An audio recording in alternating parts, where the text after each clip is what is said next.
외교부가 한미 정상 통화 내용을 누설한 외교관을 불러 경위와 유출 의도 등에 대해서 본격 조사합니다. 외교부는 사실관계가 확인되면 징계위원회에 넘길 예정인 가운데 통화 내용을 무단 열람한 다른 외교관들에 대한 징계도 검토하고 있습니다. 정치권도 이에 대해 날선 공방을 이어갔습니다. 여당은 강효상 의원이 국가 기밀을 의도적으로 누설했다며 사과와 함께 한국당도 책임을 져야 한다고 주장했고, 한국당은 기강해라면 강경화 장관과 조윤재 대사가 책임을 져야 한다고 반박했습니다. 트럼프 미국 대통령은 북한의 발사체 도발에도 김정은 국무위원장과의 관계가 좋다고 생각한다고 백악관이 밝혔습니다. 발사체를 작은 무기들이라고 표현한 데 이은 유화 메시지인데, 다만 북한의 완전한 비핵화 목표는 분명히 했습니다. 트럼프 미 대통령과 아베 일본 총리의 정상회담이 열렸습니다. 회담에서는 무역 협상과 북한의 비핵화 방안, 그리고 일본인 납북자 문제 등이 주로 논의될 것으로 보이는데, 두 정상은 회담을 마친 뒤 공동 기자회견을 열 계획입니다. 청해부대 최영함 입항 행사 도중 사고로 숨진 고 최종근 하사의 연결식이 유가족과 장병 등 200여 명이 참석한 가운데 오늘 오전 엄수됐습니다. 해군은 연결식에 이어 오후 4시에는 대전 국립현충원에서 안장식을 거행할 예정입니다. 오늘 전국에 바람을 동반한 비가 내리면서 폭염이 물러났습니다. 특히 제주와 남해안에는 호우특보와 함께 강풍특보도 내려졌습니다. 서울의 낮 기온이 21도, 광주와 대구 22도 등 전국적으로 어제보다 7도에서 12도까지 기온이 낮겠습니다. 네, 외교 기밀에 해당하는 한미 정상 간 통화 내용을 자유한국당 강효상 의원에게 누설한 외교관이 어제 귀국했죠. 외교부는 지금까지 조사 결과를 바탕으로 오늘 보안심사위원회에 이어서 이번 주 안에 자체 징계위원회를 소집하는 등 신속하고 엄중하게 징계 절차를 진행할 예정입니다. 취재기자 연결합니다. 왕선택 기자. 네, 외교부에 나와 있습니다. 예, 문재인 외교관 어제 귀국했고 이제 본격적인 조사가 시작되는 겁니까? 네, 조사와 징계 절차가 시작이 됐습니다. 오늘 오전 조세영 외교부 제1차관이 취임 인사차 외교부 기자실을 방문한 계기에 이번 기밀 유출 사안을 포함해 외교부 현안을 설명했습니다. 조세영 차관은 먼저 오늘 오후 외교부 보안심사위원회를 개최할 것이라고 말했습니다. 보안심사위원회는 공직자가 비밀관리 규정을 위반한 경우에 하는 처리 절차로 징계위원회 소집에 앞서서 진행되는 절차입니다.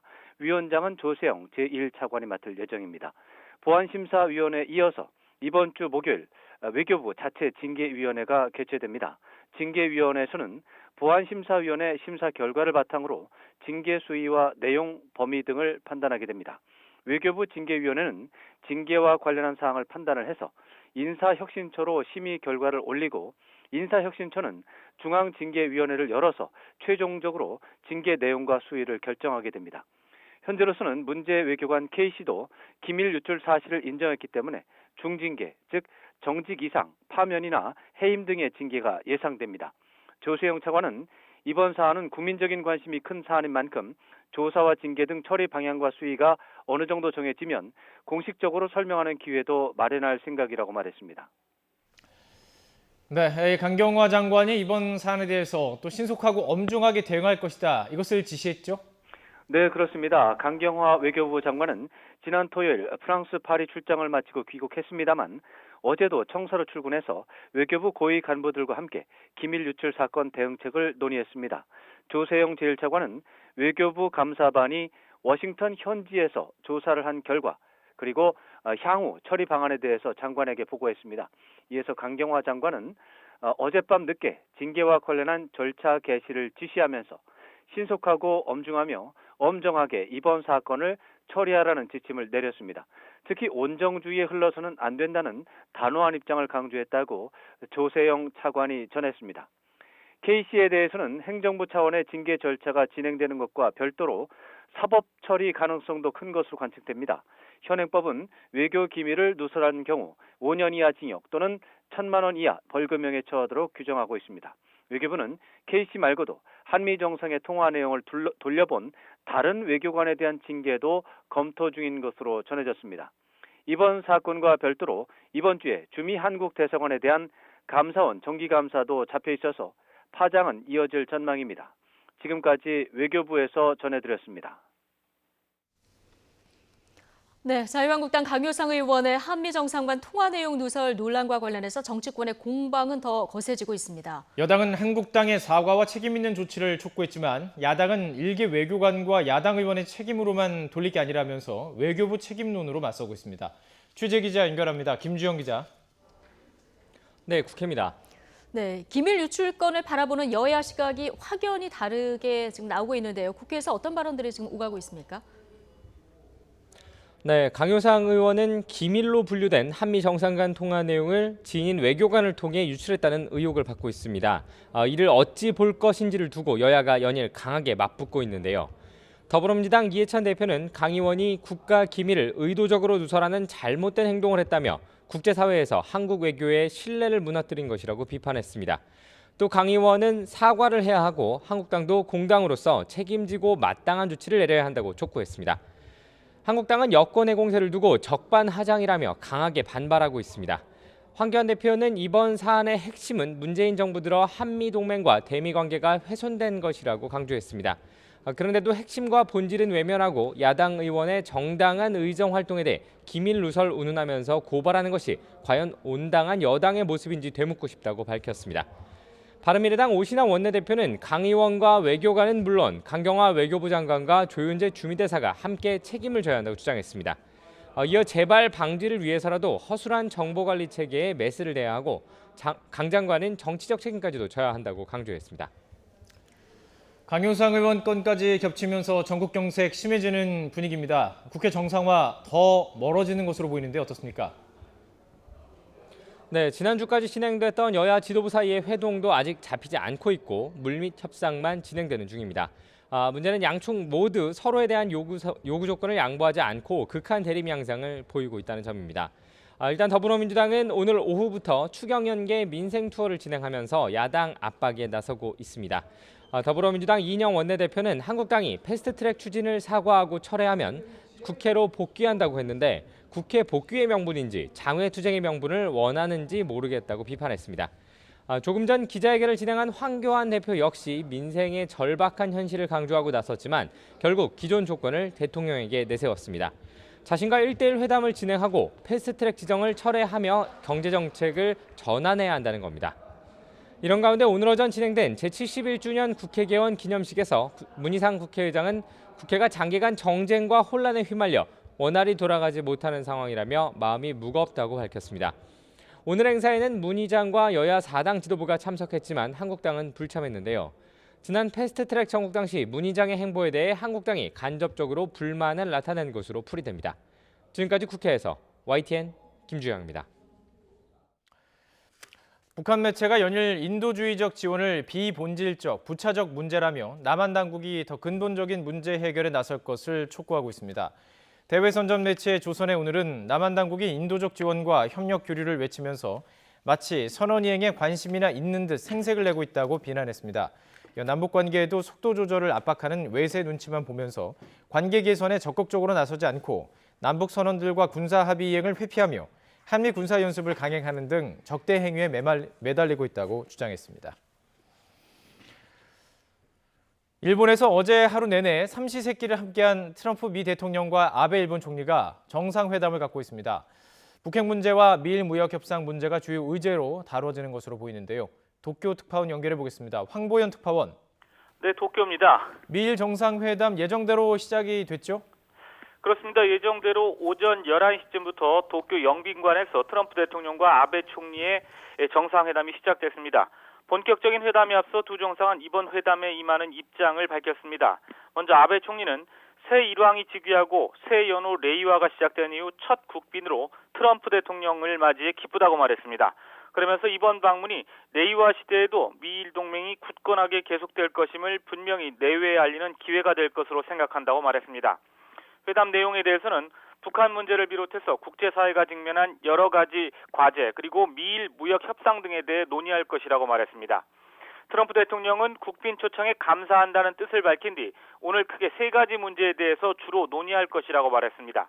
트럼프 대통령이 말한 세 가지는 미일 동맹 등 안전보장 문제, 그리고 미일 무역 협상 문제, 마지막으로 북핵 문제를 꼽았습니다. 그러면서 미일 동맹과 북핵 문제에 대해서는 긴밀한 협력 관계를 강조했고 미일 무역 협상에 대해서는 미국의 막대한 대일 무역 적자에 대해 무역 불균형이라는 단어를 써가며 심도 있게 대화를 나누겠다고 말했습니다. 트럼프 대통령은 또 이란 문제와 관련해 아베 총리가 다음 달 이란을 방문해 중재 역할을 하는 방안에 대해서도 논의할 예정이라고 덧붙였습니다. 회담을 마친 두 정상은 오후 2시쯤 공동 기자회견을 열 것으로 보입니다. 이에 앞서 트럼프 대통령은 9시 20분쯤 도쿄에 있는 궁에서 지난 1일 새로 즉위한 나루히토 일왕과 만났습니다. 네, 어제 일정을 보면 트럼프 대통령과 아베 총리 거의 하루 종일 함께하면서 친밀함을 과시했었죠. 그렇습니다. 시간대별로 정리를 해보면 우선 오전에는 골프를 같이 쳤습니다. 라운딩은 골프광인 트럼프 대통령을 위해 마련된 행사인데요. 먼저 도착한 아베 총리가 헬기를 타고 날아온 트럼프 대통령을 반갑게 맞이한 뒤 같이 아침 식사를 했습니다. 라운딩 내내 아베 총리가 트럼프 대통령을 태운 카트를 직접 몰면서 극진하게 대접하는 모습도 연출됐습니다. 골프장에서 트럼프 대통령이 좋아하는 치즈버거로 점심을 먹은 두 정상은 오후에 일본 전통 씨름인 스모 경기를 직접 관전했습니다. 현직 미국 대통령이 스모 경기장에 간 것은 이번이 처음으로 프로레슬링을 좋아하는 트럼프 대통령을 위해서 역시 특별히 마련된 자리였습니다. 트럼프 대통령은 우승 선수에게 대형 트로피를 직접 전달하기도 했습니다. 저녁 식사는 구이 요리로 유명한 도쿄 버나가이 식당에서 부부 동반으로 함께했습니다. 온종일 스포츠를 함께 즐기고 삼시세끼까지 같이 한 두 정상은 미일 동맹이 굳건하다는 점을 전 세계에 부각했습니다. 특히 두 달 뒤 국회의원 선거를 앞둔 아베 총리로서는 트럼프 대통령과 친밀도가 특별하다는 점을 적극 강조했습니다. 충분한 접대를 받은 트럼프 대통령은 SNS에 글을 올려서 미일 무역 협상 타결을 오는 7월 일본 국회의원 선거 이후로 미루겠다는 뜻을 밝히기도 했습니다. 선거에 유리한 국면을 만들기 위해서 타결을 선거 이후로 미루었던 아베 총리로서는 안도할 수 있는 대목이기도 합니다. 하지만 아베 총리가 마냥 안심할 수는 없어 보입니다. 트럼프 대통령은 이어진 SNS 글에서 그때 즉 7월 선거 이후에는 큰 숫자를 기대한다고 적었는데요. 이는 시간을 좀 미뤄주고 대신 일본으로부터 많은 것을 얻겠다는 의지를 분명히 밝힌 것으로 해석될 수 있기 때문입니다. 지금까지 도쿄에서 YTN 황보현입니다. 삼성바이오로직스의 분식회계 의혹을 수사하고 있는 검찰이 회계부정으로 부풀려진 회사 가치를 이용해서 대출을 받고 상장을 한 과정을 수사하고 있습니다. 서울중앙지검 특수이부는 삼성바이오로직스가 자회사 삼성바이오에피스의 회계 기준을 바꿔 4조 원 넘게 회사 가치를 부풀린 뒤 부당하게 대출을 받은 정황을 포착하고 조사 중입니다. 검찰은 삼성바이오에 대출을 해준 시중은행들로부터 관련 기록을 넘겨받아 자세히 들여다보고 있습니다. 검찰은 이와 함께 지난 2015년 이전 삼성바이오가 바이오젠의 콜옵션을 부채로 계산하지 않고 받은 대출 역시 사기로 볼 수 있는지 검토하고 있는 것으로 알려졌습니다. 쌍둥이 딸에게 시험 문제와 정답을 유출한 혐의로 1심에서 징역 3년 6개월을 선고받은 숙명여고 전 교무부장에 대해서 검찰이 항소를 제기했습니다. 검찰은 오늘 오전 서울중앙지방법원에 숙명여고 전 교무부장 A씨에 대한 항소장을 제출하고 사회에 미친 해악이 큰데도 끝까지 반성하지 않는 태도를 보인다고 지적했습니다. 법원은 지난 23일 A씨가 교무부장이라는 지위 권한을 이용해서 출제 서류를 확인한 것을 보고 업무방해 혐의로 징역 3년 6개월의 실형을 선고했습니다. 앞서 검찰은 A씨가 개인적 욕심으로 범행을 저질러 공교육에 대한 신뢰가 추락했다면서 재판부에 징역 7년을 선고해달라고 요청했습니다. 칸 국제영화제 황금 종려상의 영예를 나눈 봉준호 감독이 오늘 오후에 인천공항을 통해 귀국합니다. 수상 소식에 힘입어서 현재 영화 기생충 예매율 1위를 기록하고 있는데요. 이번 수상은 한국 영화 100년사에 가장 큰 획을 그었다는 평가를 받고 있습니다. 신웅진 기자의 보도입니다. 칸, 베니스, 베를린의 3대 국제영화제에 한국 영화가 단골로 참가한 것은 이미 오래된 일. 지난 2012년 김기덕 감독의 피에타가 베니스 영화제 최고상인 황금 사자상을 받았고, 베를린 영화제에서는 1961년 강대진 감독의 마부가 2위에 해당하는 은곰상을 차지했습니다. 최고의 권위를 자랑하는 칸에서도 적지 않은 성과를 거뒀습니다.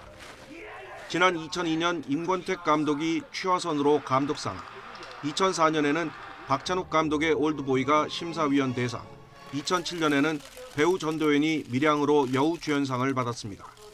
그러나 이렇게 도전한 한국 영화 10여 편이 가장 높은 곳에 오르는 꿈은 이루지 못했습니다. 특히 작년에는 이창동 감독의 버닝이 유력한 황금종려상 후보로 기대를 모았지만 수상에 실패했습니다. 봉준호 감독 역시 괴물을 비롯해 5편이 칸에 초대받은 끝에 최고의 영예를 누리게 됐습니다. 이렇게 황금종려상이라는 수건이 풀리면서 국제무대에서 한국 영화의 위상은 더욱 확고해질 것으로 기대됩니다. 한국 영화 위상은 사실 이미 높습니다. 높았지만 좀 아쉬웠던 게 황금종려상의 일종의 활용 점정이라고 할 수 있겠죠. 점 하나를 찍어주는 게 좀 부족했는데 이번에 그 점을 찍어줬다고 할 수 있겠고요. 함께 초대된 악인정과 마찬가지로 기생충도 리메이크 요청이 쇄도하는 등 벌써 칸 영화제 효과가 일기 시작했습니다. 한국 영화 100주년을 맞은 올해 칸에서 날아온 낭보에 우리 영화계가 더욱 힘을 받게 됐습니다. YTN 신홍진입니다.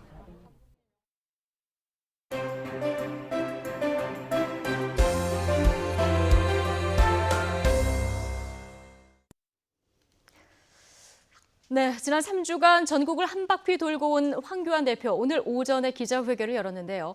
민생 투쟁을 마무리한 황 대표, 이제는 정책 투쟁을 벌여가겠다는 입장을 밝혔습니다.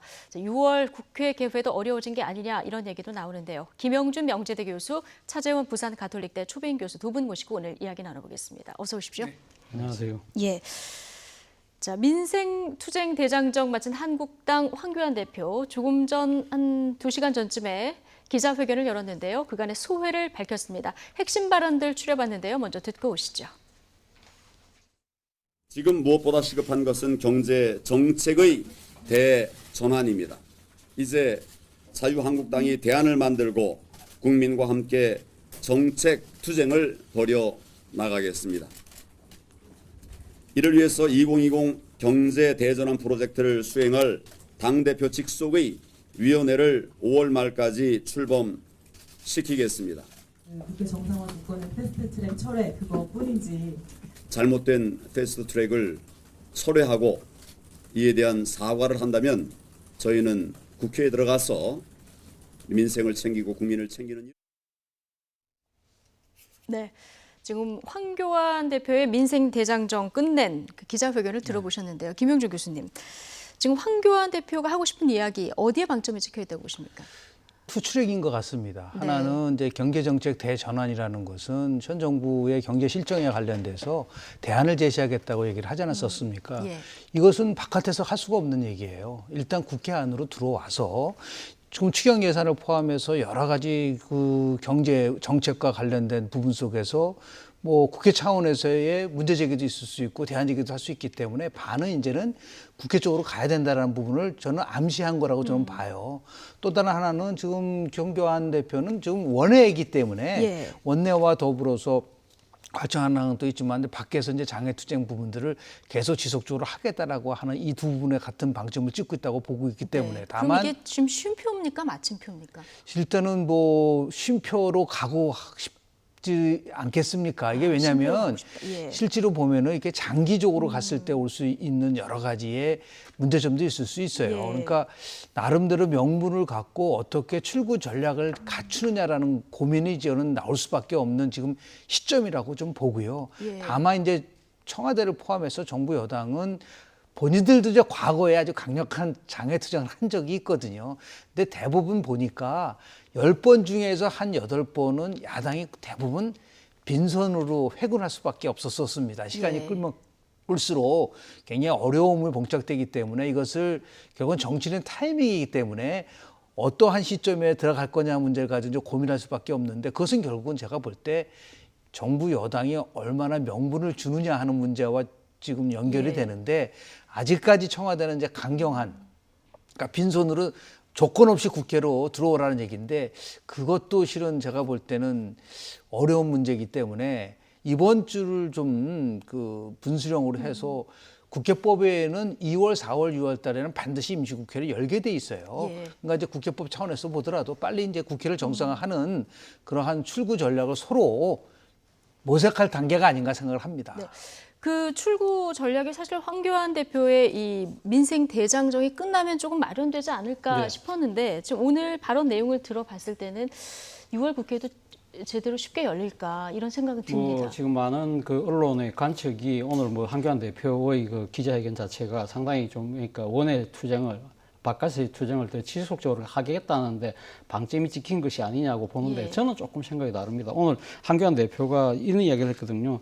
그동안 그 장애 투쟁의 결과 여러 가지 문제들에 대해서 대안을 만들고 국민과 함께 정책 대투쟁을 하겠다고 이야기를 했습니다. 그렇다고 한다면 정책이라는 부분은 결국은 지금 원외로 들어와서 그러니까 법과 예산의 문제를 갖고 논의할 수밖에 없다. 네. 그런 측면에서 본다고 한다면 결국 들어올 수밖에 없는 현실을 바로 직시하고 있는 것이 아닐까 하는 네. 생각이 들고 그리고 또 오늘 특히 이런 말을 했습니다. 최저임금 결정 체계를 바로잡고 그리고 근로시간 단축에 대한 대책을 하루속히 실천하겠다는데 사실 이 지금 최저임금 결정 체계는 지금 내년에 최저임금 결정이 지금 바로 시작되는 발등에 불인 사안이거든요. 예. 그리고 탄력 근로제라는 부분도 지금 유예 기간이 끝나는 상황이기 때문에 이걸 바로 안 하면 안 할 수 없는 상황이기 때문에 아마 자유한국당 입장에서는 이 지금 최저임금과 탄력 근로제를 국회 복귀의 명분으로 삼으려고 하는 것이 아닐까 그런 뜻을 은연중에 지금 내비친 것이라는 생각이 들고 예. 단 하나 지금 이 한교안 대표가 오늘 하나 내건 조건 중에 하나가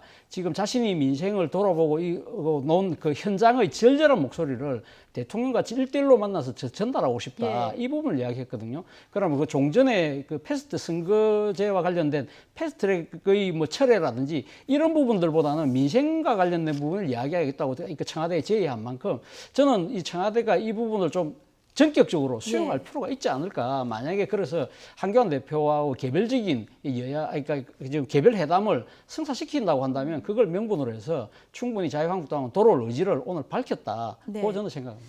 오늘 국회로 돌아올 명분은 이제 황교안 대표가 말씀하신 대로 1대1 영수회담 그리고 패스트트랙 철회 얘기를 했는데 패스트트랙 철회는 사실상 뭐 민주당 혼자 결정할 수도 없는 문제고 요 앞에 있는 조건 1대1 영수회담 요 정도는 청와대가 받아서 물꼬를 틀 수 있다 이런 의견이신데요. 저는 뭐 시종일관 말씀드렸던 거는 정치로 풀어야 할 문제는 정치로 풀어야 하는 것이죠. 그러니까 원래부터 이제 패스트트랙을 철회하고 사과하는 거는 원천적으로 불가능하다는 거죠. 그런데 정치 영역에서는 그렇게 직접적으로 얘기를 하지만은 안 하지 않지만은 그런 효과를 가져올 수 있는 부분들은 있는 거예요. 예를 들어서 지금 선거법 지금 패스트 트랙 문제도 원안대로 가기가 참 어렵게 됐습니다. 왜냐하면 바른미래당을 포함해서 민주평화당의 원내대표가 바뀌면서 지금 기존에 있는 선거법 개정 가지고는 힘들다는 얘기를 했다고 한다면 이걸 역으로 돌리면 앞으로 선거법과 관련돼서는 여하튼 여야 합의로 처리를 하는 것을 지켜나가겠다라고 하면은 그 똑같은 얘기잖아요. 예. 패스트트랙을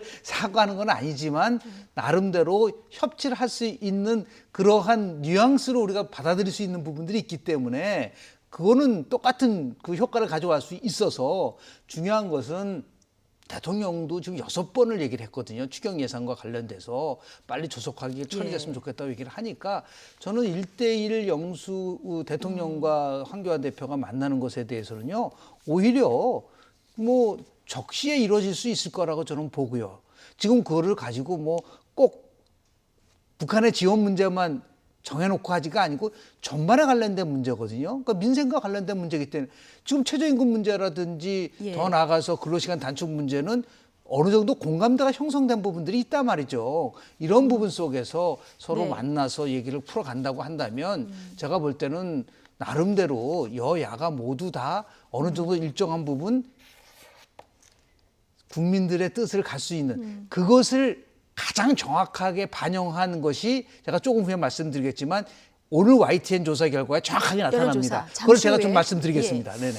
알겠습니다. 오늘 황교안 대표가 여러 가지 얘기를 했는데요. 그 대안을 좀 제시하겠다. 아까 기자회견에서 보면은 이 얘기에 좀 방점이 찍혀 있는 것 같아요. 지금까지 대장정을 하면서 대안이 좀 없었다 이런 비판도 사실 있었거든요. 그렇죠. 바로 그 때문에 경제 전환을 위한 프로젝트를 가동하겠다는 이야기를 했거든요. 사실 그동안 민생 현장에서는 아마 본인이 현장을 먼저 살펴보고 그걸 파악한 바탕 위에서 아마 정책 대안을 만들겠다는 생각에 갖고 임했던 것 같아요. 그렇다고 한다면 오늘 이야기한 경제 전환 대 프로젝트가 본인은 지금 지금 그런 이야기를 하지 않습니까? 그러니까 활기찬 시장 경제, 예. 공정한 시장 경제, 따뜻한 시장 경제라는 큰 기본 축을 놓고 이것과 관련돼서 입법과 예산 부분에 있어 관련 전문가들로 하여금 이 지금 꼼꼼하게 실천 계획을 세우겠다. 네. 그 자체는 말 그대로 이 지금 수권 대안정당으로서의 이미지를 예. 실천하겠다는 예. 아마 그런 다짐으로 비치는데 5월 말까지 당 직속 그 대표 직속의 위원회를 만들겠다 그렇죠. 했는데 그러니까 얼마 안 남았습니다. 지금. 얼마 안 남았죠. 예. 사실은 그러니까 아마 모르긴 몰라도 이거 지금 그 이 프로젝트를 제안할 때 예. 벌써 나름대로는 구상이 있었을 것이다. 밑그림은 다 만들어 놨지 않았을까 하는 생각이 예. 듭니다. 어쨌든 국민들이 바라는 거는 국회가 좀 돌아가는 그렇습니다. 일하는 국회의 모습을 보는 건데요. 이 국회 정상화가 되려고 하면 일단 말 공방부터 좀 멈춰야 하는데 자, 이번에는 황 대표의 지옥 발언으로 여야가 또 공방을 벌이고 있습니다. 관련 얘기 들어보시겠습니다. 이 살기 좋던 나라 누가 이렇게 망쳐 놓았습니까? 우리가 왜 이런 정부를 세웠나? 정부가 눈물이 납니다. 울고 정말 제 가슴이 뛰어듭니다.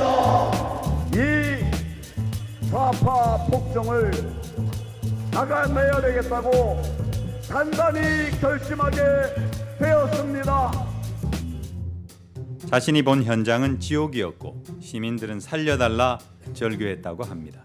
황 대표가 국가와 국민의 자존을 망가뜨리면서까지 스스로 구원자임을 자부하고자 한다면 종파를 창설할 일이지 정치를 논할 일은 아닙니다. 현장은 지옥이다. 이 발언이 또 정치권 말 공방을 또 부추긴 이런 상황이 됐습니다. 뭐 감정 싸움으로까지 가는 거 아닌가 이런 우려도 드는데 이 황 대표의 지옥 발언 이번이 처음이 아니에요. 네, 반복적으로 예. 나온 부분들인데요. 극단과 투쟁의 정치가 계속 지속되고 있죠. 그러니까 지금 얘기하는 이제 감정의 싸움이 이제 굉장히 짙어지고 있는데요. 정부 정책에 대한 실정에 대한 비판의 부분과 예. 막말과 막말이라는 이 세 가지, 망언 이 세 가지는 조금 구별할 필요는 좀 있어요. 예를 들어서 이제 막말 같은 경우는 우리가 봐더라도 사회적으로 합의를 본 사항에 관련된 역사적 사건에 대해서 왜곡을 한다는 거, 특히 5.18에 관련돼서 이거는 완전 막말이고 망언이에요. 그런데 정부 실책에 관련돼서 뭐 제2의 IMF가 올 것 같다라든지 아니면 여러 가지 경제 폭정이라든지 이런 말들은 뭐 얼마든지 정치권에서 쓸 수 있는 부분이 있습니다. 과거에 보면 이명박 정부 때 야당이 많이 공격했었던 게 뭐냐면 이 삽질 정부다라고 얘기를 많이 했었어요. 누가 보더라도 저게 무슨 말이냐면 토목공사만 하고 성장을 멈추게 하는 정부다 그래가지고 비판을 많이 했었던 부분들이 있습니다. 4대강에 대한 비판을 하면서 그런 말을 썼기 때문에. 그런데 지금 이제 지옥 발언이라는 거는 이제 두 가지 면에서 조금 이제 조심스러운 부분들이 있습니다. 그러니까 종교적 색채가 너무 이제 강하게 나타난 것이 아니냐. 그러니까 지금 뭐 조금 전에도 뭐 말씀했지만 구원자 얘기도 나오고 지역 얘기도 나오고 하니까 민주당에서 당장 그렇게 이제 역공을 하죠, 공격을 지금. 하니까 또 본인이 뭐 종교적 신념을 갖고 있는 부분에 대해서 뭐라고 얘기할 수는 없습니다. 그래서 자꾸만 이것이 지금 우리가 갈등에 굉장히 다차원적으로 일어나고 있지 않습니까? 지역 갈등, 여야 갈등, 또 젠더 갈등에다 지금 종교 갈등까지 일어난다고 한다면 굉장히 좀 우리 사회가 좀 어두운 쪽으로 가니까 이런 부분 속에서는 좀 조심할 필요가 있다라는 그런 것은 황교안 대표도 조금 받아들일 수 있는 여지가 좀 있지 않겠나 좀 생각이 좀 들고요. 두 번째는 이제 야당이 얘기하는 정부 실정과 관련돼서 그냥 무조건 맞받아치는 것이 아니라 그렇다고 한다면 여당이 얘기하는 새로운 나름대로의 성장 모델이 뭐냐라는 거를 제기를 하면서 이 문제를 풀어갈 수 있어야지만이 나름대로 정책 경쟁이 되는데 말만 가지고 싸우다 보니까 아무리 정치가 말을 하는 거라고 하지만 나름대로 품격도 유지하면서 갈 수 있는 그러다 보니까 조사를 해보면은 신뢰도가 가장 낮은 집단은 바로 정당과 국회로 나오거든요. 이런 것들을 좀 여야 정치권들이 좀 한번 각성하는 기회가 됐으면 좋겠다는 말씀 좀 드립니다. 그러니까 사실 황교안 대표가 하고 싶은 얘기는 국민들이 먹고 살기 굉장히 힘들어한다 이 얘기인데 이걸 지옥으로 표현하다 보니까 여당의 또 공방 그 날선 공방도 있었고요. 둘 다 지금 적절치 않다 이런 얘기를 해주셨는데. 이현주 바른미래당에서 탈당한 의원이지 지금 무소속 의원인데 무소속 의원이 지금 정부가 최순실 때보다 못하다 이런 얘기를 해서 또 논란입니다.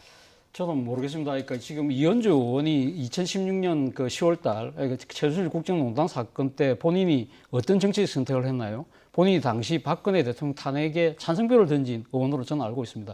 당시 뭐 발언을 제가 잠깐 떠올린다면 박근혜 대통령의 그 빨리 끌어내려야 된다는 뭐 그런 식의 발언도 했던 걸로 제가 기억하고 있는데 그만큼 그 사안 자체를 심각하게 봤다는 거 아닙니까?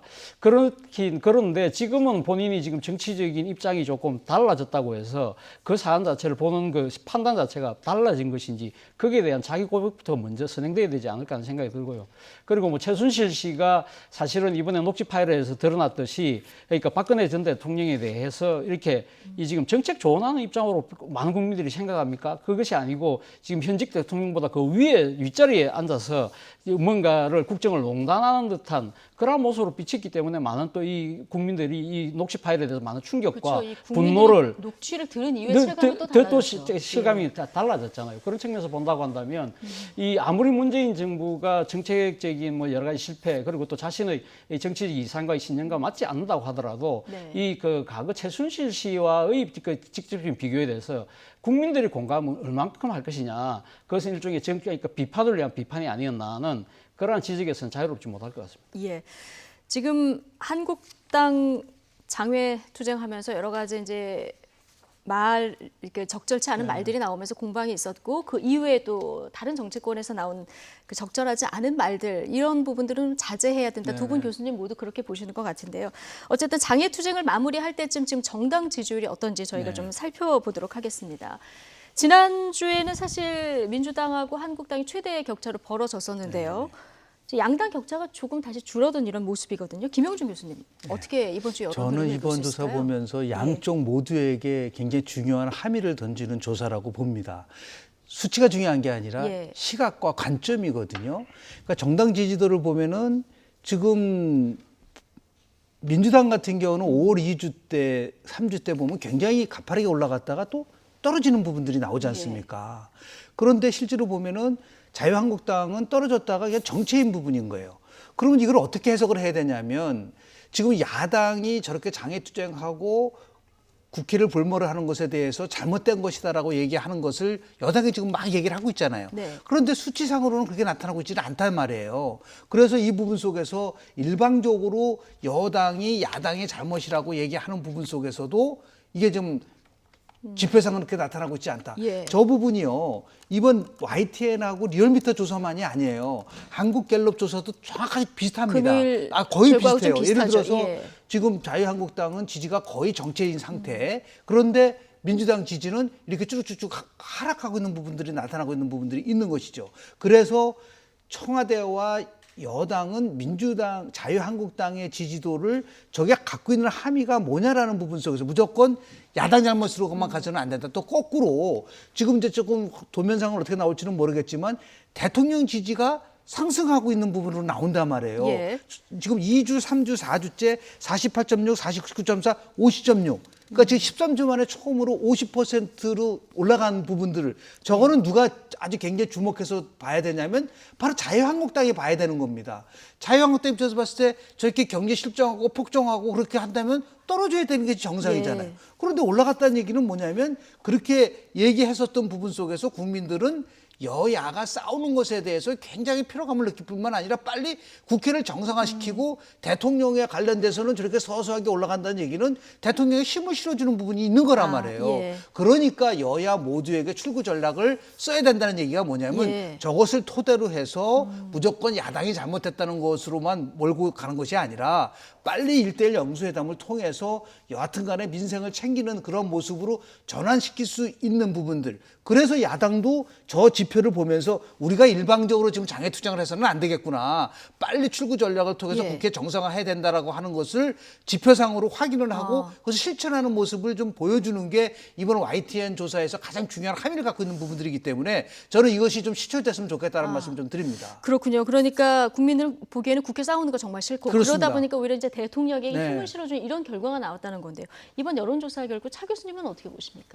저는 뭐 가장 특이할 부분은 그러니까 석 달 만에 그 대통령의 지지율이 50%대를 해보겠다는 겁니다. 그러니까 지금 그리고 또 하나는 지금 긍정과 부정이 상당히 나름대로 많이 좁혀졌는데 그게 오차 범위 내로 벗어나고 있다. 그것은 아무래도 지난 한 주에 있었던 대통령의 여러 가지 민생 현장에 대한 행보 그리고 또 노무현 대통령의 그 10주기 추모식 뭐 이런 것도 상당히 작용했다는 것이 예. 많은 그 전문가들의 그 진단인데요. 저는 뭐 그것도 상당히 있지만 제가 생각했을 때는 지금 지난 주말로 끝났습니다만은 한교안 대표가 예. 장애투쟁을 통해서 어떻게 보면 일종의 대한 세력으로서 국민들에게 다가가는 부분에 아직까지는 좀 미흡한 승리표를 받고 있기 때문이지 않을까 하는 생각이 듭니다. 예. 사실 어떻게 보면 한교안 대표가 지난번 약 한 달간의 장애투쟁을 통해서 어떻게 보면 보수층을 결집하고 일단 한국당을 나름대로 상당히 장악하는 나름대로 보수정파의 리더로서는 충분히 자리매김했을지 몰라도 네. 일종의 국민 통합의 리더로서의 그러니까 문재인 대통령을 대신할 수 있는 대안으로서의 지도자로서의 부각하는 좀 실패한 것이 아니냐. 거기에 대한 반사적인 이익도 문재인 대통령이 조금 얻고 있는 것이 아닐까 생각이 예. 듭니다. 근데 좀 걱정스러운 거는 저 지표만 가지고 계속해서 야당을 압박하려고 하면은 안 돼요. 예. 그러니까 다시 얘기해서 저 지표에서는 안 나타났지만 정당을 지지하지 않는 층에서 보면은 대통령 지지가 10%포인트 이상 높아졌어요. 굉장히 높아졌습니다. 그 얘기는 뭐냐면 여야 두 정당에 대해서 지금 국민들이 굉장히 싫어한다는 거예요. 예. 그렇다고 하더라도 저것을 가지고 힘을 갖고 야당을 끌어안줄 수 있는 거로 가야지 내가 지지율이 높아지니까 계속해서 압박하겠다. 이러면 바로 또 저 지지율에 요동칠 수 있다는 부분들을 굉장히 왜냐하면 이번 지지 높아지는 게 PK하고 20대라든지 이런 쪽에서 높아지는 부분들이 있기 때문에 이것은 굉장히 유동적일 수도 있다. 그러니까 이 기회를 통해서 빨리 이거를 정상화하는 거를 대통령의 광폭의 정치 리더십을 보였으면 좋겠다는 말씀 좀 드립니다. 예, 압박보다는 유화 정책이 오히려 그렇습니다. 필요하다 네. 이런 조언을 해주셨는데 어쨌든 총선을 앞두고 지금 여든 야든 지지율에 굉장히 민감한 이런 상황인데요. 여당의 총선 책사조 양정철 민주연구원장이 서훈 국가정보원장을 이제 독대했다 이런 보도가 나오면서 지금 또 이 공방이 또 시작됐습니다. 예, 뭐 모험의체가 지금 오늘 아침에 보도를 했는데요. 예. 그러니까 지금 양정철 민주정책연구원장이 강남에 있는 모 식당에서 4시간 동안 지금 그 보도에 의하면 독대를 했다고 그래요. 네. 그런데 여기에 대해서 양정철 원장은 그것이 아니라 본인이 그러니까 여러 지인들하고 같이 만났다. 그러니까 자기가 한때 대선 캠프에 같이 몸을 담았던 서훈 전 원장에게 자신의 신상 변동과 관련해서 완전 인사를 드렸고 그러니까 서훈 원장이 다른 사람들과 약속이 있는데 그게 뭐 다 같이 아는 사람이니까 같이 할 수 있지 않겠느냐. 그래 만났다고 합니다. 말이 엇갈리고는 있습니다. 엇갈리고는 있지만 그러나 아까 말씀하신 것처럼 양정철 원장은 본인은 지금 고위공직자도 아닌데 왜 일가이유의 내 삶에 대해서 이렇게 많은 분들이 신경을 쓰고 이렇게 하느냐. 뭔가 정치적 의도가 있는 것이 아닐까라고 주장은 하지만 제가 생각했을 때는 이 본인 스스로가 지금 내년 총선, 더 나아가서는 대선의 여권의 총 기획자지 않습니까? 그리고 본인 스스로가 민주정책연구원이 이 여권의 병참 기지가 되겠다고 했던 분이기 때문에 그런 이 장을 맡고 계신 분이 지금 다른 사람도 아니고 정치적 중립을 선언한 이 국정원의 원장과 상당 시간 동안 오랫동안 그 얘기를 나눴다. 그것이 지인들과 함께 만난 자리든 아니면 독대의 자리든 이 부분에서 이렇게 만난 것 자체는 이 지금 문재인 정부가 이야기하고 있는 이 지금 정보기관의 국내 정치 개입과의 그 선을 긋고 중립과 독립을 하겠다는 그 대통령 국적 철학에 상당한 어떻게 보면 누가 될 수 있는 행위를 한 것이다. 그런 측면에서 본다고 한다면 야당 입장에서는 이와 관련된 진상규명을 위해서 지금 당장 정보위 개최를 요구하고 났었거든요. 저는 뭐 그렇다고 한다면 서훈 원장이 이렇게 국민적 의혹이 생긴 만큼 나와서 정확하게 그것이 어떤 성격의 자리였고 어떤 대화가 오갔는지는 분명히 밝힐 필요는 있다는 생각이 듭니다. 예, 지금 양정철 연구원장은 이게 황색 저널리즘이다. 이게 사적인 만남인데 너무 지금 나가는 거 아니냐 이렇게 얘기를 하고 있지만 사적 만남이라고 해도 본인의 어떤 총선에서 역할이 있기 때문에 적절치 않다 얘기를 해주셨는데 바른미래당에서 이제 좀 그 논평을 냈습니다. 정보위 이제 교체에 대한 얘기를 했는데요. 이 부분이 앞으로도 또 정치적 공방이 또 하나의 공방이 될까 또 우려스러운 상황이에요. 그렇죠. 왜냐하면 이제 14일 날 실은 민주연구원장으로 취임을 했는데요. 일종의 행보를 보면 16일 날 문희상 의장이랑 만났습니다. 이것도 굉장히 이례적인 거지 않습니까? 그리고 18일 날은 노무현 대통령 선거 10주기 시민문화제에서 유시민 이사장 보러 선거 출마해야 되지 않느냐고 공개적으로 또 얘기를 하고 이번 21일 날 또 국정원장의 총 책임자를 만났단 말이에요. 이런 일련의 과정을 보면은 적절치 못했던 거는 분명합니다. 왜냐하면 조금 전에 우리 최 교수님 지적한 것처럼 다른 거는 몰라도 역대 정부와 다른 것은 국정원이 절대적으로 정치적 중립과 국내 문제에 개입하지 않는다는 것을 가장 강조한 정부입니다. 그렇다고 한다면 이 사적 모임이라고 하더라도 독대가 아니더라도 서훈 국정원장이 만나지 말았었어야죠. 오히려 그래서 이 부분은 저는 대통령이 서조 원장에 대해서 엄중 경고를 해야 된다고 봅니다. 이 부분은 적절치 못했다. 그래야지 다음부터 이러한 오해가 풀리는 것이지 이 부분에 대해서 청와대가 침묵하고 있다고 한다면 다른 것도 아니고 만약에 양정철 지금 원장이 대통령과의 관계가 전혀 없는 사람이라고 하면 조금 피해 나갈 수가 있어요. 그러나 누가 봐더라도 대통령과 가장 친근한 사람이라고 지금 다들 알고 있는 상황 속에서 국정원장을 만나니까 당연히 야당으로 봐서는 이거 총선 개입하려고 하는 것이 아니냐라고는 의혹을 제기한 부분들이 있기 때문에 손 원장은 굉장히 부적절하게 이 처신을 했다는 것에 대해서 어떻든 형태든 간에 사과를 해야 된다. 그리고 더 나아가서 양정철 원장도 아니 사적인 걸 그렇게 마음대로 할 수 있는 것에 대한 것은 황색 저널리즘이라고 얘기하지를 말고 이제는 민주연구원장이고 정치 전면에 있다는 것을 조금 나름대로 해서 이런 여러 가지 언행에 있어서 좀 신중할 필요가 있지 않나 생각을 좀 합니다. 그래서 오비락 되지 않게 오해를 받을 수 있는 그렇습니다. 행동들은 조금 하지 않는 것, 자제하는 것이 좋겠다는 조언을 해주셨습니다. 국회 공방거리가 빼기가 돼야 되는데 자꾸 더하기가 되는 이런 느낌이라 참 답답한데 지금 기밀 유출이냐 공익 제보냐 강효상 한국당 의원의 이 한미 정상 통화 내용 유출을 두고도 여야 공방이 계속 진행 중이죠. 해당 외교관이 주말 사이에 국내로 들어왔고요. 강 의원도 지금 검찰에 고발되면서 오늘부터는 이 해당 그 공무원에 대해서는 징계 절차에 들어갈 전망입니다. 차현주 앵커가 전해드립니다. 한미 정상 통화 내용 유출 사건의 당사자인 주미 한국대사관 소속 외교관이 어제 입국했습니다. 외교부는 신속, 엄중 문책 방침을 정하고 오늘 오후 보안심사위원회를 열고 이번 주 목요일에 징계위원회를 열어 징계 수위를 결정할 예정입니다. 의원과 짜고 폭로할 목적이 있었다고 보시는 건가요? 어쨌든 그 비밀을 그렇게 대외적으로 유출을 할 때는 그러고 여러 가지 지금 1차적인 조사를 봤을 때 이게 의도가 없이 그랬다고는 보기 어렵습니다. 이번 조사와 징계 절차의 핵심은 한미 정상 통화 내용이 어떻게 유출됐는지입니다. 그러니까 해당 외교관이 자진해서 강효상 의원에게 누설을 한 건지 아니면 강효상 의원의 적극적인 요청이 있었는지 등입니다. 그리고 또 다른 외교 기밀이 누설됐는지도 살펴볼 부분입니다. 해당 외교관은 중징계를 피하기 어렵다는 관측이 높은데요. 내부 징계와 별도로 사법처벌 가능성도 제기됩니다. 자유한국당 강효상 의원도 이번 일로 검찰에 고발됐는데 그런데 이를 두고 처벌 대상이다 아니다. 국회의원이 직무상 한 일은 면책특권 대상이다. 논란은 계속되고 있는 상황입니다. 마지막으로 들어보시죠. 적으로 별도로 대표했을 뿐 아니라 같은 내용을 페이스북에 또 게재를 했습니다. 면책특권으로 보호하고자 하는 그 내용은 많이 벗어났다고 생각하고 있습니다. 정부가 조직기강의 문제를 야당 의원의 의정활동과 의정활동의 문제점을 지적하고 겁박하는 것은 대단히 개탄스럽습니다.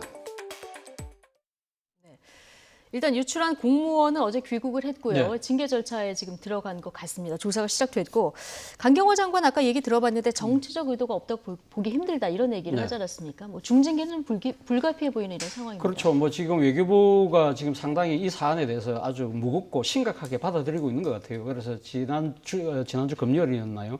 조세영 그러니까 신임 외교부 차관이 그러니까 취임사로 이 기강 회의뿐만 아니라 이것은 범법 행위라고 규정을 했기 때문에 아마 단순하게 그러니까 부처 내에서 그러니까 강력한 징계 플러스 아마 사법당국에 고발하는 조치까지 이루어지지 않을까라는 생각입니다. 지금 뭐 일각에서는 이번 외교관의 그 행위에 대해서 본인이 상당히 보수적 대북관을 원래 갖고 있었기 때문에 상당히 어떻게 보면 자기 정치적 소신에 의해서 이것을 유출한 것처럼 이렇게 해석하려는 기류도 있는 것 같아요. 그러나 제가 생각했을 때는 이것은 지금 영상 간의 통화 자체는 이것은 국가 그 국익을 해칠 수 있는 아주 중대한 기밀 사항으로 모든 뭐 일반적인 상식을 갖고 있는 사람은 다 판단할 수 있는 내용을 본인이 유출해 놓고 이렇게 자신의 정치적 소신처럼 이야기하는 것은 일종의 지금 그러니까 범법 행위하는 데 대해서 빠져나가기 위해서 일종의 정치적 양심범처럼 그렇게 문제를 호도하려는 그런 의도가 있는 것이 아닐까 그런 측면에서 본다고 하면 적절치 않다고 보는 것이고요. 그리고 저는 무엇보다도 지금 그 외교부가 이번 사태 이전에도 사실 여러 가지 기강행위나 여러 가지 이 사고들이 많았지 않습니까? 예. 이렇다고 한다면 이 차제에 이 지금 그 외교부 내의 분위기 쇄신이 분명히 필요하다. 그렇다고 한다면 뭐 장관, 차관이 상당히 강력한 뭐 이렇게 장악력을 행사하는 것도 중요하지만 제가 생각했을 때는 이 차제에 강경화 외교부 장관도 자신의 거취 문제에 대해서 깊이 고민할 필요가 있는 것이 아닐까. 그렇다고 한다면 이번 사태와 관련해서 본인이 인사권자인 대통령에게 자신의 재신임을 한번 물어서 지금 이 전국을 돌파하는 것도 하나의 방법이지 않을까 하는 생각이 듭니다. 네. 수장이기 때문에 네. 그런 고민을 한번 할 필요가 있다는 얘기를 해주셨는데 민주당은 지금 강효상 의원도 고발을 한 이런 상황이거든요. 강효상 의원은 이제 공익제보다 이게 국익을 위해서 한 거다 이렇게 얘기를 하고 있는데 이게 이제 면책 범위에 들어가느냐 안 들어가느냐 이 부분에 좀 해석이 논란이 있는 것 같습니다. 뭐 상식적인 선에서는 이제 면책 특권이라는 거는요 국회 내에서의 발언을 얘기를 하는 겁니다. 예. 거기서는 뭐 어떠한 얘기를 하더라도 본회의라든지 상임위원회에서 얘기했었던 부분에서 면책 특권의 대상이 되지만 지금 강효상 의원 같은 경우는 국회가 아니라 기자회견을 통해서 얘기를 했는 부분들이 네, 있기 SNS 때문에 글도 글도 올렸고 예. 이것이 과연 면책 특권의 범위에 해당이 되느냐라는 것에 대해서는 논란이 있지만 상식적으로 보면은 면책 특권의 그 범위에는 들어가기가 어렵다는 부분들이 있습니다. 우리가 어떠한 법안이 잘못됐을 때 최종적 판결을 우리가 헌법재판소의 판결을 받거든요. 저는 이런 부분들에 대해서 이제 고발을 했기 때문에 법적으로 어떤 판결이 나오면 그 부분에 대해서 이제는 앞으로 무엇이 알 권리고 무엇이 국익에 대한 명쾌한 가이드라인이 나올 것 같아요. 예. 그런 면에서 봤을 때는 한번 우리가 이제 좀 주목해서 봐야 되는데요. 저는 이제 그 정부의 대응에 관련돼서 두 가지 좀 말씀을 좀 드리려고 하는데요. 하나는 뭐냐면 일단 저 사건이 터지면 먼저 사과를 해야 돼요. 외교부가 이후 여하를 막론하고 이런 일이 터졌으니까. 이런 예. 부분에 대해서 정말 국가 책임이 있는 부분 속에서 기밀이 유출된 것에 대해서 반성하고 성찰하고 사과합니다는 얘기를 해야 되는데 그냥 징계 얘기만 지금 잠깐만 나오다 보니까 예. 책임 문제가 나온단 말이에요. 그런 부분들이 있고 저는 두 가지인데 왜 이게 분명히 이것이 어떠한 파장이 올 것이라는 거를 왜 몰랐겠습니까? 그런데 왜 유출을 했을까라는 부분 하나는 결국은 2003년도에 있었던 노무현 정부 출범하면서 외교부 내에서 이 자주파와 동맹파가 아주 굉장히 치열하게 싸움을 한 적이 있어요. 네. 그러니까 쉽게 얘기하면은 미국에서 그동안 했었던 엘리트들이 주류로에서 비주류로 물러나면서 예. 거기에 대한 반감적 차원에서 나온 것이 아니냐라고 하는 이거는 굉장히 심각한 것이죠. 외교부 내에서의 외교부 내에서 이게 어떤 알력도 나름대로 예. 이 안에 볼 수 없는 굉장히 그 구절제한 부분들이 지금 충돌되고 있는 것이 표출됐다라는 것이 아니냐라는 부분 속에서 더 우려스러운 부분들이 있는 것이고요. 예. 두 번째 제가 또 하나 궁금한 거는 뭐냐면 왜 내용이 틀리다냐는 거죠. 그럼 분명히 강효상 의원은 5월 달에 얘기를 또 했다고 얘기를 했는데 정부는 지금 6월 달에 트럼프 대통령이 방한을 한 거로 돼 있단 말이에요. 예. 그러면 그 내용이 유출된 내용이 좀 다르단 말이에요. 그러면 어떻게 해서 달라졌는지에 대한 부분들도 함께 이거를 고민을 좀 만약에 예. 기밀이라고 한다면 이렇게 총체적으로 봐서 결국은 관리와 기밀에 대한 문제와 예. 알 권리와 국익 훼손에 대한 문제 여러 가지가 충돌되고 있는데 우선적으로 국민들에게 대해서 이렇게 예. 좀 반성도 하고 책임지는 모습을 보인 다음에 이거를 어떻게 철저하게 관리할 수 있는 부분들에 대해서 국민들에게 좀 납득할 수 있는 조치가 취해져야 되지 않느냐라고 예. 하는 부분들에 서 말씀 좀 드립니다. 네, 일단 뭐 조사 작업은 이미 시작이 됐으니까요. 어떤 발표가 있을지 좀 지켜보도록 하고요. 네, 법적인 문제하고 또 별개로 지금 정치권의 공방은 더 거세지고 있는데요. 강 의원을 제명해야 한다는 얘기, 뭐 이런 얘기도 나왔고요. 야당에서는 또 정부도 잘못이 있다 이런 비판도 계속 나왔는데요. 영상으로 보고 오시겠습니다. 어느 때보다 공고한 한미관계 두 정상의 신뢰를 흔들어 놓았습니다. 상응하는 책임을 져야 할 것입니다. 자유한국당은 강효상 의원을 제명해야 합니다. 대미 외교, 북핵 문제의 올바른 방향 전환을 해줄 것을 정권에 전달한 것이 강효상 의원의 충정이고 이것이 이 사안의 핵심입니다. 일개 외교부 참사관이나 야당 국회의원 한 사람에게만 책임을 물을 일이 아닙니다.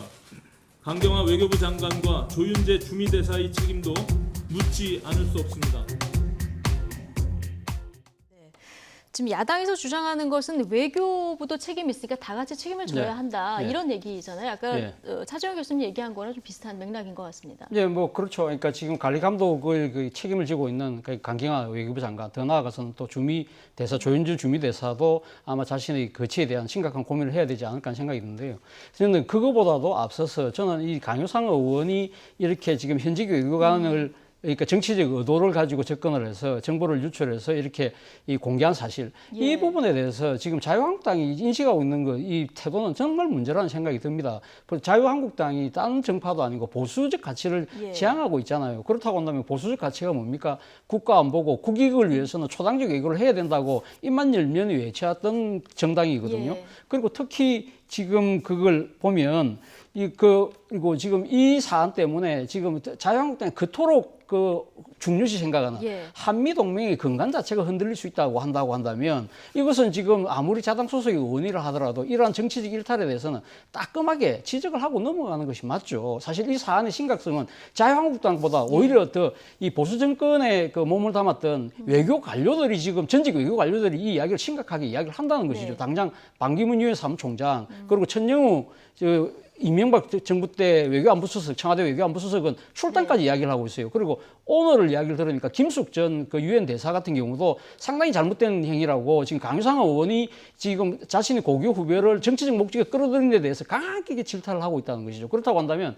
자유한국당 입장에서는 지금 청와대나 외교부가 하는 것이 마음에 들지 않는다 하더라도 먼저 보수적 정치적 DNA를 갖고 있는 자유한국당의 자신들의 정체성을 확립하기 위해서라도 저는 강효상 의원에 대해서는 먼저 선별적 조치가 필요하다. 그것이 출당까지는 아니라 하더라도 이 부분에서는 잘못했다고 분명히 국민에게 이야기하고 이 지금 여러 가지 국익과 관련된 부분에 있어서는 초당적 협력을 하겠다는 이야기를 하는 것이 오히려 국민들에게 신뢰와 지지를 받는 길이 아닐까 생각합니다. 지금 한국당에서는 그런데 또 하나 정청래 의원도 방송에서 어떤 국가기밀을 유출했다 이런 지금 얘기를 하고 있는 이런 상황입니다.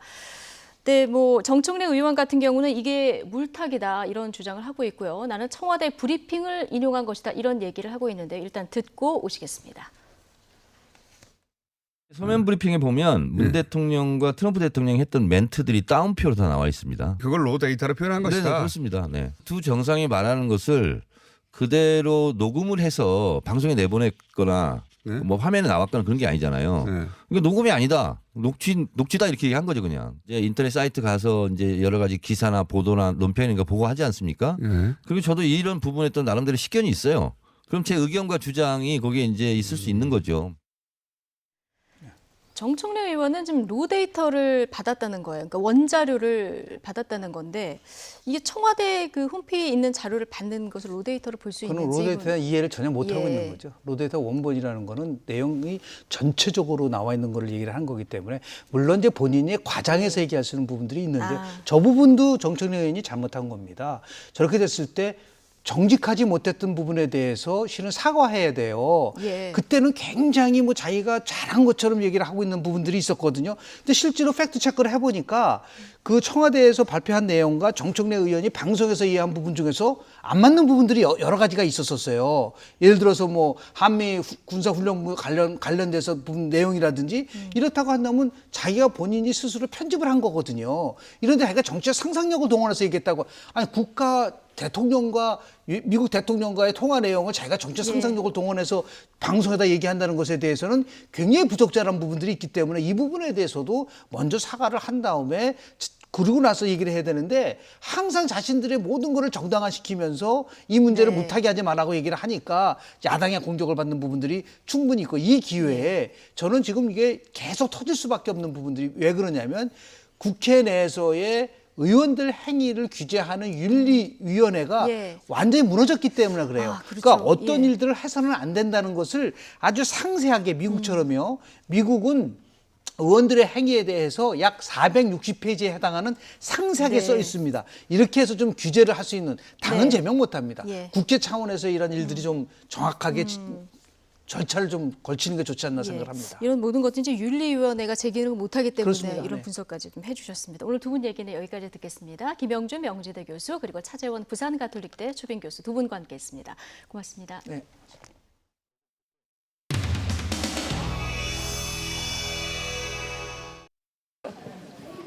도와주세요. 정부에서 도와주세요. 도와주세요.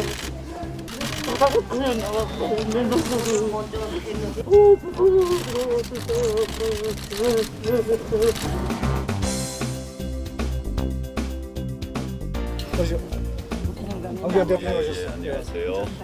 안녕하세요. 어떻게 좀 알아요?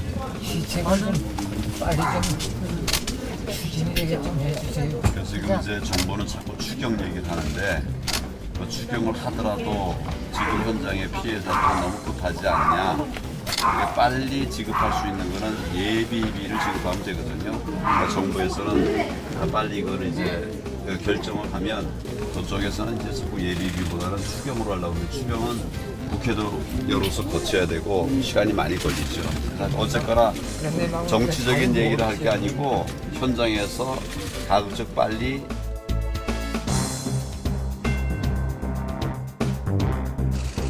대표님 여기서 그냥 홍보하는 식으로 그렇게 말씀하시지 마시고요. 이재민한테 어떻게 줄 건지 그거만 말씀하세요. 그냥 그거 관심 없어요. 지금 최고위원 회의입니다. 이 회의 다 마친 뒤에 필요한 부분들 더 논의하도록 하겠습니다. 회의는 보세요. 홍보하러 오셨어요? 국회 가고 홍보하면 되지 왜 여기 와서 난리야?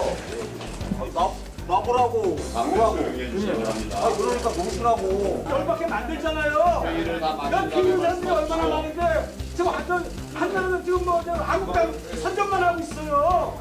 아니 이거 단전이하고 한국당에서 서주에 여기서 왜? 상급 비리 맡는 사람들이 왜 단소리만 해? 맞는 얘기하는데 왜 내보내요? 이거 틀린 얘기하는 게 아닌데 왜 내보내냐고 지금. 무슨 소리 하는 사람들 왜 내보내냐고 들어달라고요 좀 제발. 아니 우선 저기 들어보세요. 산불만 위해서 만들어진 자리가 아니에요. 그러니까 그거를 차고가 있으시면 안 되고 우선은 현장 최고위를 진행하고 이 산불 관련해서 발언 기회를 드립니다. 여기 계신 분들께 다 드릴 거예요. 사실 오늘 이 자리가 저희가 앉아있기는 상당히 힘든 자리예요. 우리 정부 모릅니다. 역사 정책적인 거 얘기하면 저희가 뭐 알겠습니까? 오늘의 그 최고위원회는 저는 국회에서 해야 할 자리라고 생각을 해요. 이 지역은 바람이 센 곳입니다. 양 어깨에 무거운 짐을 지지 않고 오시면 다 날아가요. 그러니까 앞으로 오실 때는 무거운 선물꾸러미를 꼭 가져오셨으면 고맙겠다. 뭔가 가슴으로 와 닿는 정말 양심의 소리를 듣고 현장을 답사했으면 좋겠다 하는 말씀을 드립니다. 60년 전에 어느 월간지에 보았는데 아프리카에 가면은 사진 기사만 보면은 그냥 때려 죽인다고 해요. 왜? 사진 찍을 때마다 혼을 빼다가 종이에다 붙이니까 사진 찍는 거 너무 좋아하지 마시라 하는 말씀을 드립니다.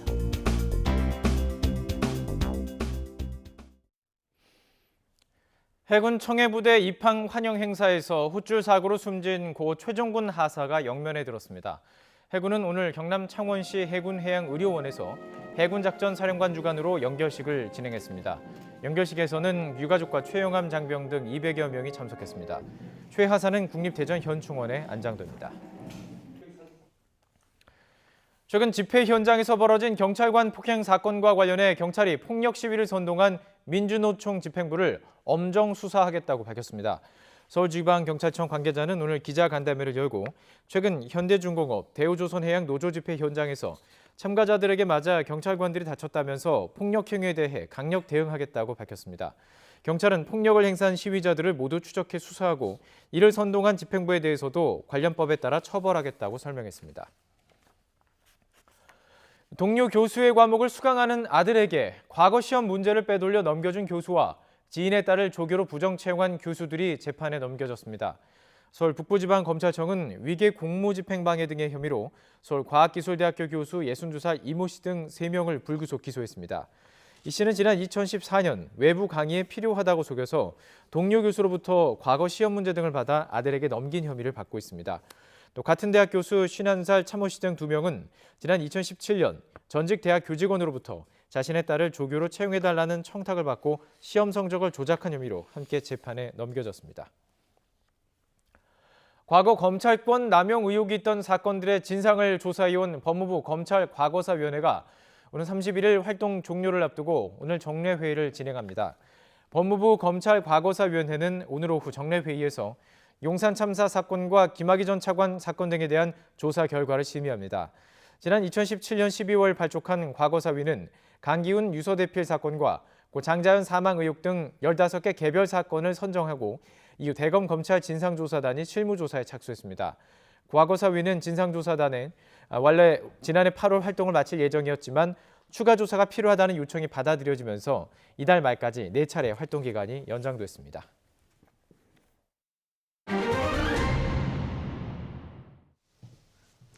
천만 원짜리 낙타털 침대 매트리스 속에서 나방과 애벌레 떼가 나오는 황당한 일이 벌어졌습니다. 진드기도 아닌 날벌레가 어떻게 매트리스 안에 들어가 있는 걸까요? 아직 정확한 유입 경로는 밝혀지지 않았는데 당국이 조사에 들어갔습니다. 취재기자 연결해보겠습니다. 부장원 기자. 네, 사회부입니다. 예, 이게 어떻게 알려지게 된 겁니까?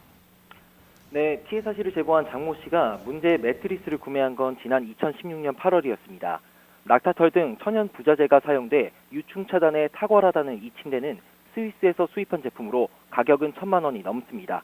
하지만 침대를 산 지 한 달쯤 지난 2016년 9월부터 제보자의 몸에서 발열과 가려움증이 시작됐고 병원에서 각종 검사를 거친 끝에 벌레에 의한 피부염이라는 진단을 받았습니다. 당신은 처음에는 자신의 침대가 문제일 거란 생각은 하지 못했다고 합니다. 그만큼 제품에 대한 믿음이 컸기 때문인데요. 하지만 지난 2월 침대 위에서 정체 모를 벌레가 나오면서 의문을 갖게 됐고 청소업체를 불러 매트리스를 열어본 끝에 지난 3월 애벌레와 나방 사체들을 발견했습니다. 네, 영상을 보면 벌레가 꽤 많이 나온 것 같은데 매트리스 속 상황은 어땠습니까? 네, 벌레떼는 매트리스 속 깊숙한 곳에 있어 처음에는 쉽게 찾을 수 없었습니다. 그래서 저희 취재진이 방충복을 입고 매트리스 속을 직접 열어봤는데요. 열어본 결과 상당한 양의 벌레 사체 등을 발견할 수 있었습니다. 지금 보이는 투명한 용기에 담긴 게 타이머를 켜고 5분 동안 채집한 벌레와 알들인데요. 저희가 발견한 건 모두 죽은 상태였는데 앞서 보건소와 청소업체 조사 때는 살아있는 나방과 애벌레도 나왔다고 합니다. 예, 도대체 벌레가 왜 매트리스 속에 들어가 있었는지 이게 궁금하고 앞으로도 밝혀야 될 부분인데 판매사 입장은 어떻습니까?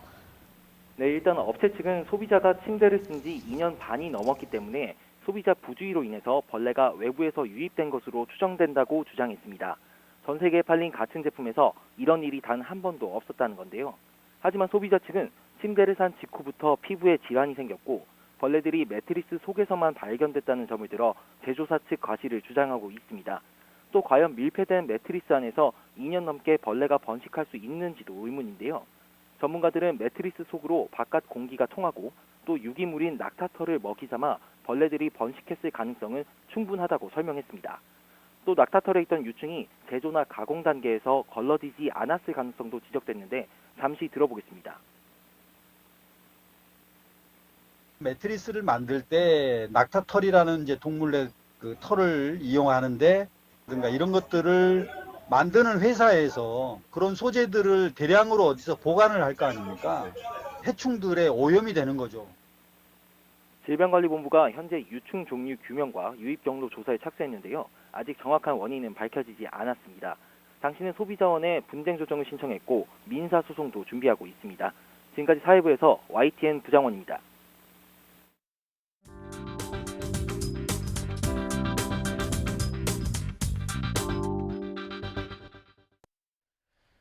지난주 후반부터 연예계가 각종 사건으로 시끄러웠습니다.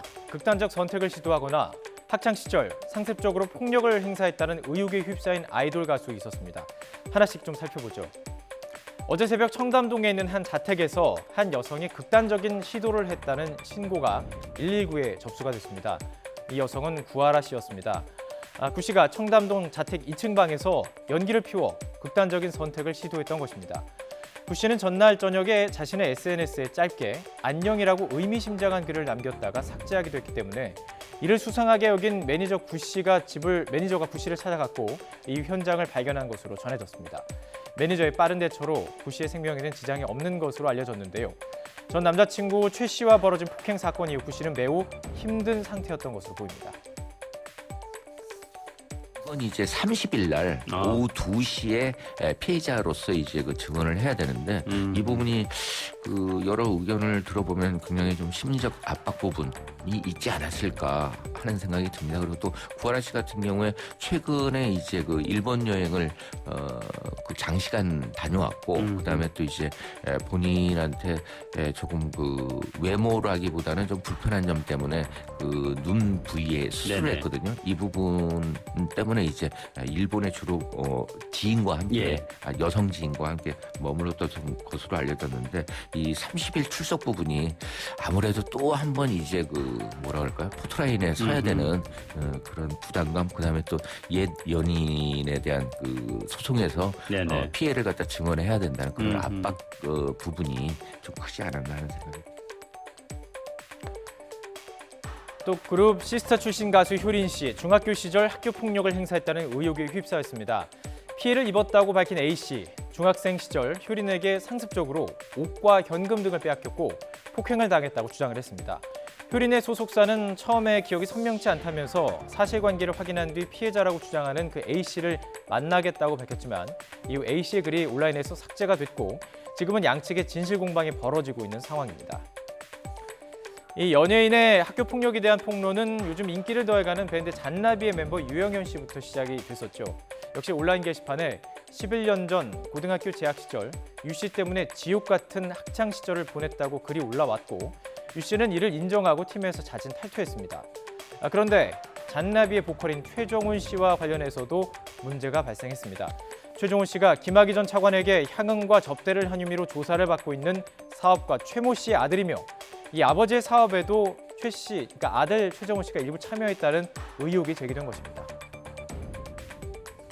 2012년에 이 그룹이 창설될 때 이 최종훈 씨의 아버지가 사업을 조금 이렇게 어렵게 되는 부분이 있고 사업이 어렵게 되다 보니까 아마 직접적으로 자기가 자기 명의로 사업을 하기는 좀 어려워서 이제 자기 아이들 명의죠. 그러니까 지금 최종훈 씨하고 자기 큰형 명의로 이제 주주 명의를 올리게 되어 있어서 그 주주로 갔기 때문에 좀 이 사업에 직접적인 개입을 한 게 아니냐라는 이제 의구심이 들었고 여기에 대해서 이제 최종훈 씨는 어떻게 이제 그 답변을 했는가 하면 이야기를 했는가 하면 1,500만 원 정도밖에 안 된다. 그래서 내가 직접적으로 개입했는 게 아니라 당연히 아들로서 아버지의 사업을 도우는 것은 그건 당연히 아들에 대한 어떤 기본적인 어떤 도의가 아니냐. 자, 짧게 정리하면 명의만 빌려줬다는 해명입니다. 그러나 김학의 전 차관 사건이 정치적인 파급력이 큰 사안이기도 하고 공교롭게도 그룹 멤버의 학교 폭력 논란까지 겹쳐진 상황이라 논란이 쉽게 가라앉긴 힘들어 보입니다.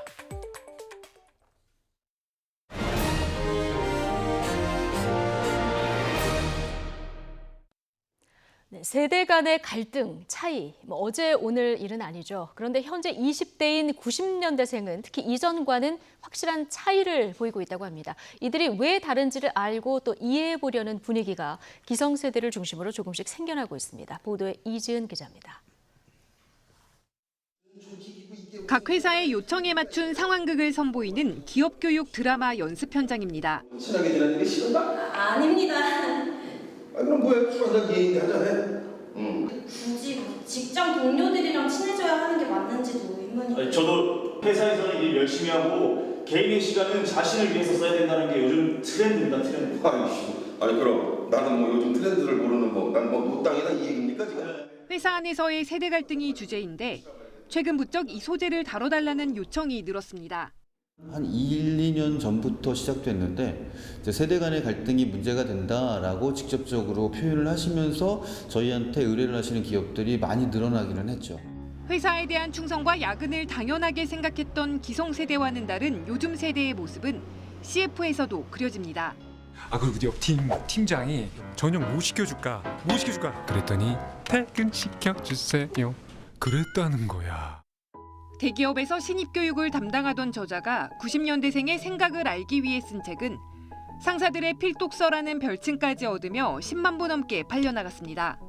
회사는 처음부터 가족이 아니고 구성원은 남이야. 어차피 남이고 우리는 돈을 주는 만큼만 일할 거야라고 말을 하는 부분들이 나쁜 조직 문화라든가 예를 들면 헌신하면 헌신짝이 되는 이런 조직 문화들 너무도 많이 직간접적으로 경험하고 봐왔기 때문에 휴가를 다 쓰는 건 눈치 보이는 일이고 후배가 눈앞에 고기를 굽지 않으면 화가 난다는 등의 질문에 답해보는 이른바 꼰대 체크 리스트도 등장했습니다.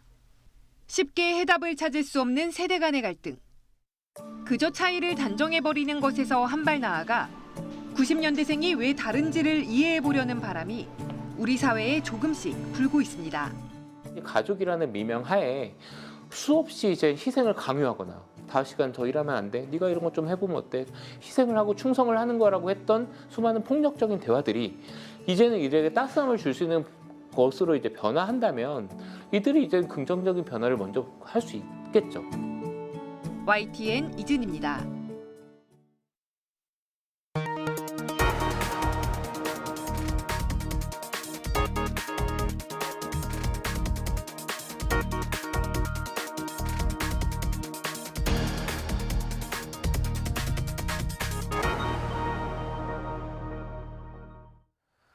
법정 이자율보다 10배 이상 높은 이자를 요구하거나 불법으로 빚 갚을 것을 독촉한 대부업체들이 무더기로 적발됐습니다. 서울시는 불법 대부업 피해상담센터 사례를 조사한 결과 법을 어긴 업체 12곳을 적발해 민생사법경찰단에 수사를 맡겼습니다. 적발된 업체들은 돈을 빌려줄 때 수수료나 선납금 명목으로 5에서 10%를 먼저 뗐고 이자도 대부분 법정 이자율인 24%를 넘었습니다. 심지어 일부 업체는 288%를 요구하기도 했습니다. 서울시 교육청은 교권 침해가 발생했을 때 대응 요령 등을 담은 교육활동 보호 매뉴얼 개정판을 오늘 각급 학교에 배부했습니다. 매뉴얼 개정판은 지난달 개정돼 10월 17일부터 시행되는 교원의 지위 향상 및 교육활동 보호를 위한 특별법 내용을 반영해 교육활동 침해 사안의 처리 절차와 대응 요령을 담았습니다. 교육활동 침해 피해를 본 교원의 교권 회복을 위한 행정적 지원과 교원 치유 프로그램, 교원 배상 책임 보험 신청 절차 등도 안내했습니다. 서울에 내리는 빗줄기는 많이 약해졌습니다. 하지만 공기는 여전히 서늘한데요. 현재 서울 기온은 19.2도로 어제 같은 시각보다 약 10도나 더 낮습니다. 오늘 외출하실 때는 너무 가벼운 옷차림은 피하시는 게 좋겠습니다. 반면 제주도와 남해안 지역에는 호우와 강풍특보가 함께 내려진 가운데 강한 비바람이 불고 있으니까요. 시설물 관리와 함께 안전사고에도 철저히 대비해 주시기 바랍니다. 그동안 뜨겁게 달궈진 대기가 비구름을 더욱 강하게 발달시켰습니다. 어제부터 지금까지 제주 한라산에는 400mm가 넘는 폭우가 쏟아졌고요. 전남 진도군에 105mm, 경남 남해에도 95mm의 많은 비가 쏟아졌습니다. 현재 레이더 화면 보시면 강하게 발달한 비구름이 제주와 남해안의 국지성 호우를 쏟아붓고 있습니다. 제주 산간 지역에는 호우 경보가 내려진 가운데 시간당 40mm가 넘는 장대비가 쏟아지고 있고요. 이에 따라 현재 제주 한라산 입산은 전면 통제된 상태입니다.